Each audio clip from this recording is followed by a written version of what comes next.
Oh, praise the Lord and hallelujah.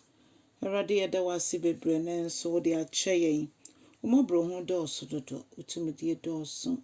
Women ye dooso. And then so they are chaying na empire bonya and the silver yesu. Sandy ye nimuka wa day mo. For ye fa wa quintin in so. The radi and nurse so cassa traying. Ye who can see ye Yesu Christo demo. And ye bompire. Amen. Other form now covered the body as a Saint Jumidi so. Never fear can cancel with Mateo sympathy do barcon. Mateo sympathy do barcon in teacher more yet. In teacher more a year Adriano me and Adrianum edicocy Adrian Matthew chapter 11, 25 to 30. Other for yenty radiasem. Na bribi Yesu ebo sampaye. Na mpaye ne se o meja wa woye owura ewo osoro ene asase nyinaa meda wase se wodi sansemi esie yansafo no de wada ne di akire enkokoa an eja wei ena eso weni afei meja ede enime nyinaa hyemensa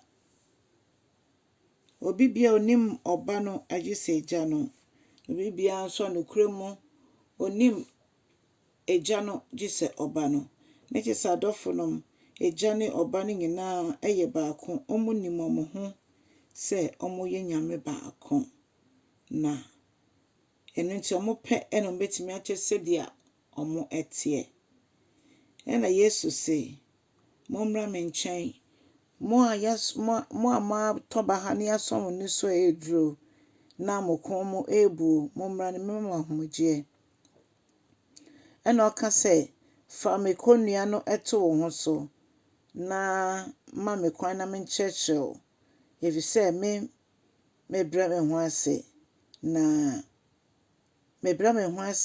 na afei makoma nso eda fam eno nti se moba me mu a mobenya ahome ama mokra efi se me konua emre na madeswa nso hare ne de kyerɛ se Kristo mo no ensohwe ewo hode nanso o se hare ma ensohwe bia bro ya hoɔden nso emma yesu de biara da enyankopɔn etiase ena o twa adwendina se Awurade meda wase se wode nsempa ehinte nyansafo no de ne di akire enkokoa ebedodo a han ne be hyerɛn wo yenso no saabere no kona na onyankopɔn epene pa bi efi ye nkyɛn anamon bi ebetu bia yembi se Awurade se ye ne fa ye kasa ye mu ya dwendwen mu ena o se